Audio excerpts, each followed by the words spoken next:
Good morning, student. We have already gone through two methods to find out the equivalent resistance. आज जो है हम उसके तीसरे मेथड की बात करेंगे. जो थर्ड मेथड है टू फाइंड इक्विवेलेंट रेजिस्टेंस उसे हम कहते हैं सिमेट्री मेथड. अब ये सिमेट्री मेथड क्या है जरा एक बार हम अच्छे से देख लें. सपोज आपके पास कोई ऐसी एक सर्किट है, मैं इसे आपको एक एग्जांपल से ही समझा पाऊंगा सिमेट्री मेथड को. जैसे हमारे पास ये एक सर्किट यहाँ दी हुई है, सारे रजिस्टर की वैल्यू यहाँ पे R है. All resistor are having equal value which is equal to R. Question asked to us is that we have to find out equivalent resistance between these 2 points A and B. आप देख सकते हो यहाँ पे कोई भी method जो हमने आगे पढ़ी है वो रिडक्शन मेथड भी काम नहीं दे रही क्योंकि कहाँ सीरीज पैरेलल लेना समझ में नहीं आ रहा है. हमारी नोडल मेथड भी काम में नहीं आ रही क्योंकि कोई भी डायरेक्ट स्ट्रेट वायर नहीं, everywhere there is a resistor. तो एक मेथड जो यहाँ पे हम अप्लाई कर सकते हैं वो है सिमेट्रिकल मेथड.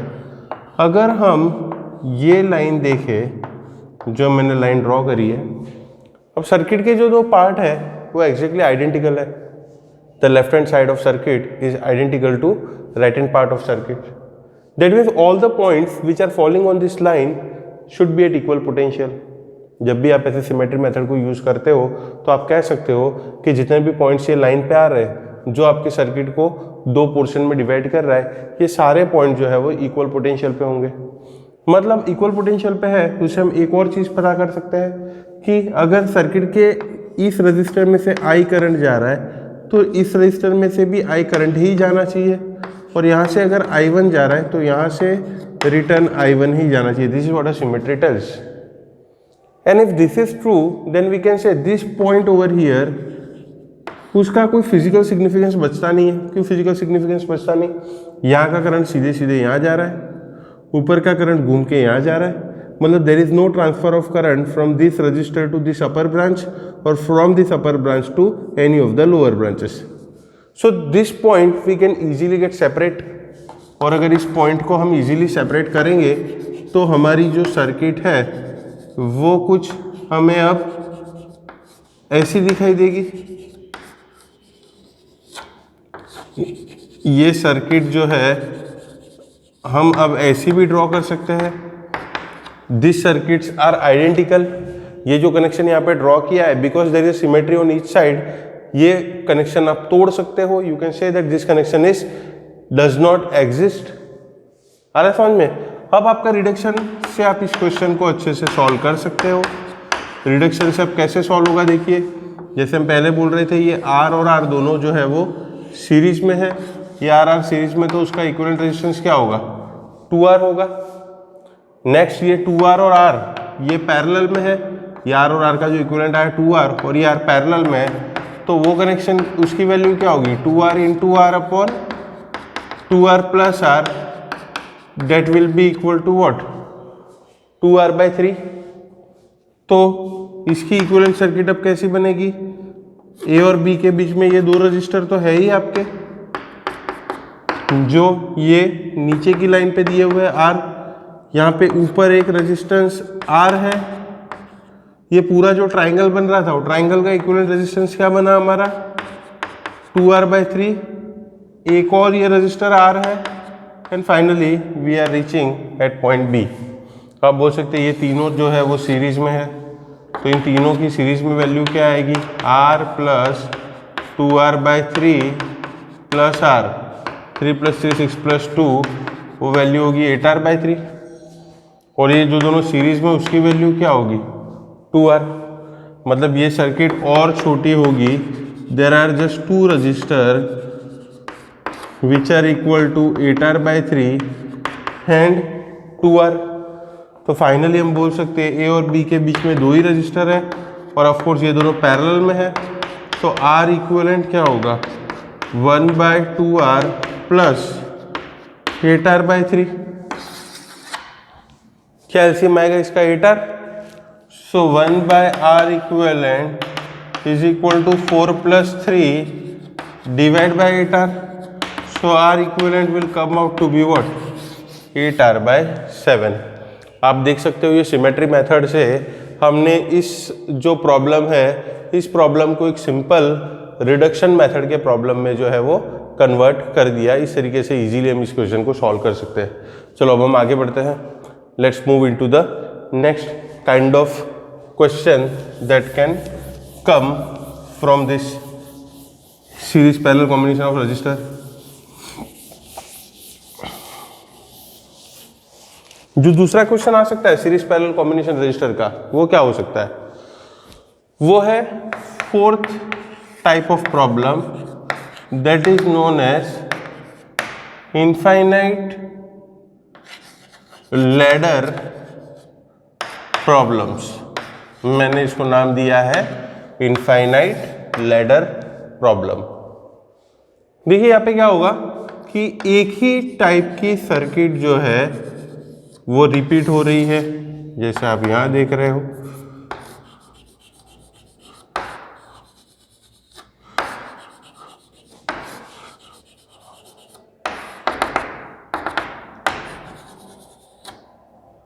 ये इन्फिनिटी तक जा रहा है, वैल्यू कुछ भी ले सकते हो। चलो यहाँ पे सब में मैं आर ले रहा हूं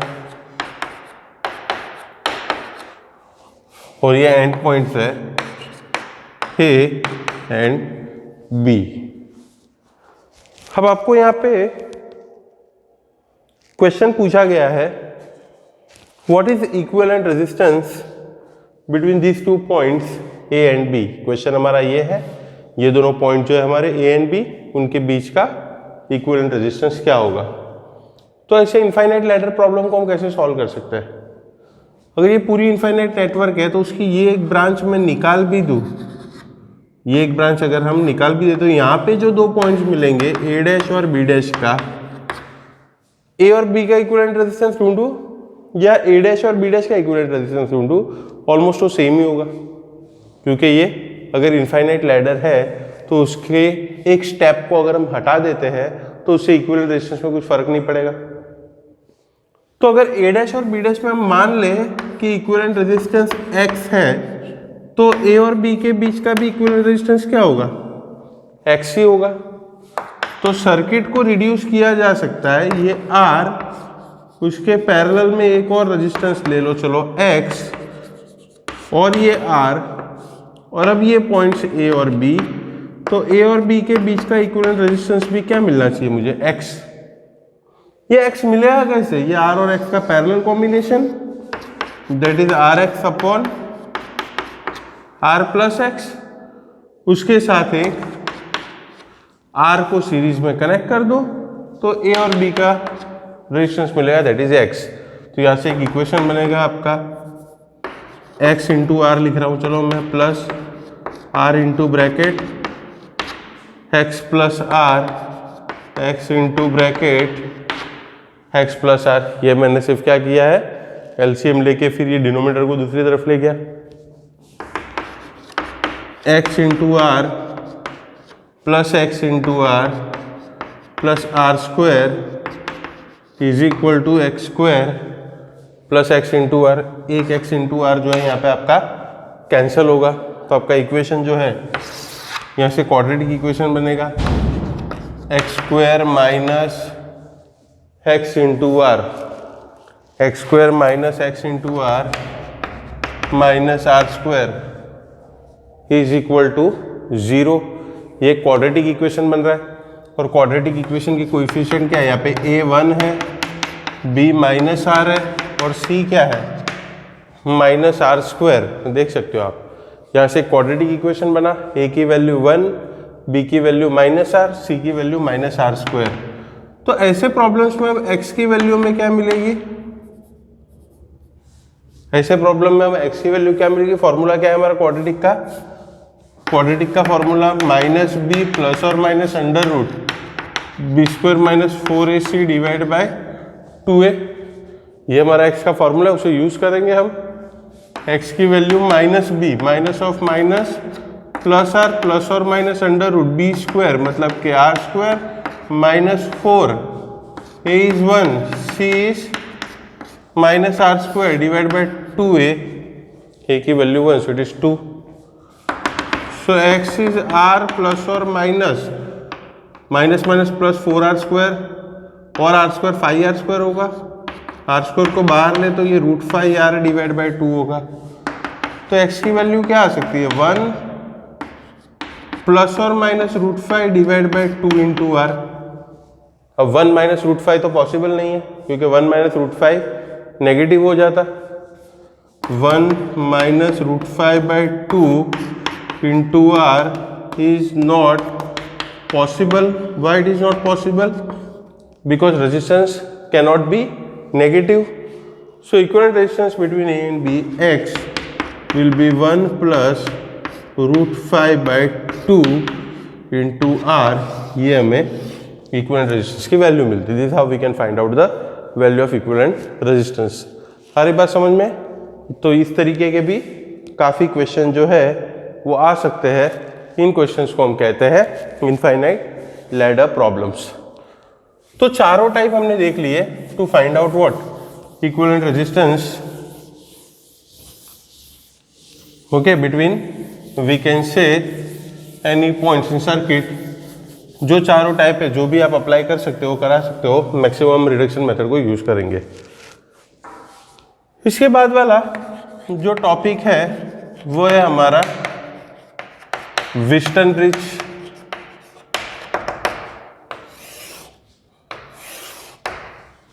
पहली बात तो व्हिटन ब्रिज क्या है. व्हिटन ब्रिज बेसिकली जब आप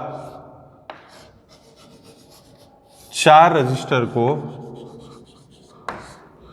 इस तरीके से एक स्क्वायर के फॉर्म में कनेक्ट करते हो तो इस टाइप के कनेक्शंस को हम ब्रिज कनेक्शंस कहते हैं. जब आप इन चारों रेजिस्टेंस को इस तरीके से कनेक्ट करोगे तो such resistor are called bridge resistance. मान लो ये उसके 4 डायगोनल्स या तो फिर हम कहेंगे उसके 4 वर्टाइसेस है A B C D. Square के सारे साइड्स जो है उस पर रजिस्टर है. एक डायगोनल जो है उस पे हम कनेक्ट करेंगे कोई बैटरी जिसका कोई ईएमएफ है, स्विच के और करंट को कंट्रोल करने के लिए रियोस्टेट वेरिएबल रजिस्टर. ये जब लैब सेशन में आओगे आपको पता चलेगा व्हाट इज रियोस्टेट. बी और सी के बीच में यहाँ पे कनेक्ट किया हुआ होता है एक गैल्वेनोमीटर, सेंसिटिव गैल्वेनोमीटर जी. सारी बात समझ आई. इस टाइप के नेटवर्क को हम कहते हैं ब्रिज नेटवर्क और ये यहाँ पे व्हिटन ब्रिज नेटवर्क. अब यहाँ पे ये कहा गया है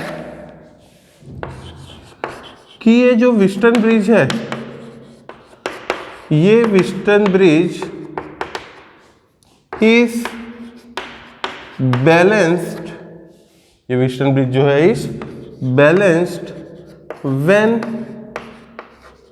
current that is being flowing through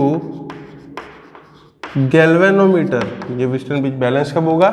जब जो गैल्वेनोमीटर से करंट फ्लो हो रहा है IG उसकी वैल्यू क्या होगी? 0 होगी. Bridge is balanced when current flowing through galvanometer is 0. अब अगर गैल्वेनोमीटर में से करंट 0 है, मान लो स्विच बंद करने के बाद भी, तो ये जो करंट I आ रहा है उसके 2 पार्ट बन रहे हैं, I1 और ये ब्रांच में I2. I1 पूरा ये R3 में से फ्लो होगा, I2 आपका यहाँ से फ्लो होगा. I1 जो है वो BC के थ्रू और I2 जो है DC के थ्रू वापस बैटरी में आएगा. I1 plus I2 total I और बैटरी में रिटर्न आएगा. ये हमें पता होना चाहिए कि total current that is leaving the cell is equal to total current that is again entering the cell. आ रहा समझ में? IG में से कोई करंट फ्लो नहीं हो रहा है. ब्रिज अभी बैलेंस्ड है आपका. करंट जो ऊपर के ब्रांच में I1 जा रहा है ऊपर से निकल रहा है, नीचे के ब्रांच में I2 जा रहा है वो नीचे से निकल रहा है. तो हम कहेंगे कि करंट थ्रू गैल्वेनोमीटर इज 0. अगर अब ये करंट थ्रू गैल्वेनोमीटर 0 है तो ये कब 0 होगा, उसकी कंडीशन क्या होगी वो हमें ढूंढनी है. मतलब we need to find out the condition for balance Wheatstone bridge. Of course आप बोल सकते हो कि बी और डी का पोटेंशियल जो है वो सेम होना चाहिए. अगर बी और डी के बीच में पोटेंशियल डिफरेंस होता तो हम ये बोल सकते थे कि इसमें से कुछ करंट फ्लो होता. बी और डी के बीच में पोटेंशियल डिफरेंस 0 है, तो हम ये कहेंगे कि बैलेंस व्हिस्टन ब्रिज की कंडीशन में potential at B is equal to potential at D. ये भी हमें एक चीज़ समझ में आ रही है, क्लियर है। अब हम बैलेंस व्हिस्टन ब्रिज की कंडीशन निकालते हैं। तो पहले हम किरचॉफ सेकंड लॉ अप्लाई करेंगे। A B D A loop पे किरचॉफ सेकंड लॉ अप्लाई करेंगे A B D A loop में। ए टू बी अगर हम देखें रेजिस्टेंस R1 है, करंट I1 है, you are going along the direction of current, so it is minus I1 into R1। B2D में there is no current, so no need to write down anything, no potential drop. B and D are practically at same potential. D2A, you are going opposite to direction of current. Following the Kirchhoff's second law, if you are going in direction opposite to current, the potential you are going to take it as plus. So it is plus I2 R2 and it is equal to what?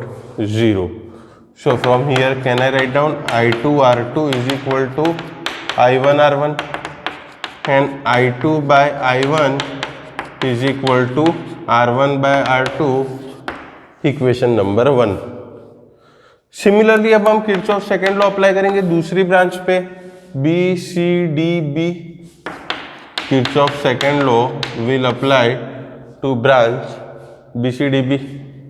B2C current I1 resistance R3 minus I1 into R3। C2D opposite to direction of current plus I2 into R4, ठीक है। और finally हम D से B पे जा रहे हैं, तो net current again is 0। So I2 into R4 जो है वो I1 इंटू R3 होगा। तो I2 बाय I1 की वैल्यू क्या होगी यहाँ पे? R3 by R4। ये हो गया हमारा इक्वेशन नंबर 2। अब इक्वेशन 1 और इक्वेशन 2 को ध्यान से देखिए। तो R1 बाय R2 जो है is equal to R3 by R4। यहाँ पे हम कहेंगे कि R1 बाय R2 अगर equal to R3 by R4 है तो ये है आपकी condition for balance Wheatstone bridge. This is the condition for balanced Wheatstone bridge. When the ratio of resistance, adjacent resistance, ratio of adjacent resistance is same, then we can say condition is for balanced Wheatstone bridge. And under balanced Wheatstone bridge, of course, we know that potential of those diagonally opposite point is same, and therefore current through galvanometer is 0. ये होगी आपकी condition for what? Balanced Wheatstone bridge. यहाँ पे एक और question आता है कि अगर ये सेम नहीं है रेशियो, अगर हम बोले वो सिचुएशन किसकी होगी? वो सिचुएशन होगी अनबैलेंस्ड व्हिस्टन ब्रिज की। वो सिचुएशन होगी आपकी अनबैलेंस्ड व्हिस्टन ब्रिज की। अनबैलेंस्ड व्हिस्टन ब्रिज में मान लो कि ये रेशियो सेम नहीं है, हम ये कहते हैं कि R1 बाय R2 की वैल्यू अगर ग्रेटर देन क्या है? R3 by R4। If R1 by R2 is greater than R3 by R4, resistance R1 is greater. If resistance R1 is greater than potential drop across R1 will be greater. आ रही बात आपको समझ में? अगर R1 resistance बड़ा है तो यहाँ पे जो पोटेंशियल ड्रॉप है वो बड़ा होगा। पोटेंशियल ड्रॉप है तो A से B तक जाते जाते पोटेंशियल बहुत ज़्यादा कम हो जाएगा, और A से D तक जाते जाते पोटेंशियल उतना कम नहीं होगा। टेक्निकली मैं बोलूँ यहाँ पे 10 था, यहाँ पे जाते जाते अगर वो 2 हो रहा है, यहाँ पे जाते जाते अगर वो 4 ही होगा, तो टेक्निकली D का पोटेंशियल तब B से बड़ा होगा।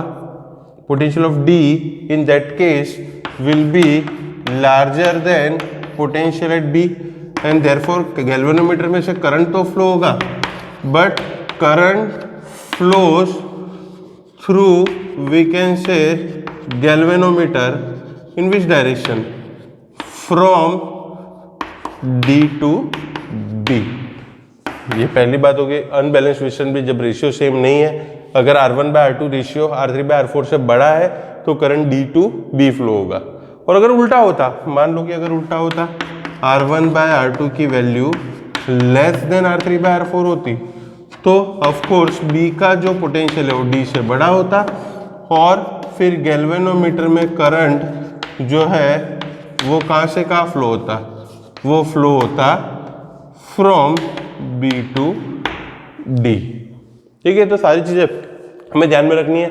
बैलेंस कंडीशन में रेशियो ऑफ रेजिस्टेंस यहाँ पे सेम होंगे। अगर रेशियो ऑफ रेजिस्टेंस सेम नहीं होगा तो अगर R1/R2 ग्रेटर देन R3/R4 है तो करंट D2B फ्लो होगा, और अगर R1/R2 की वैल्यू लेस देन R3/R4 है तो करंट B2D फ्लो होगा। ये सारी चीज़ें व्हिटस्टोन ब्रिज के रिलेटेड याद रख लेंगे आप।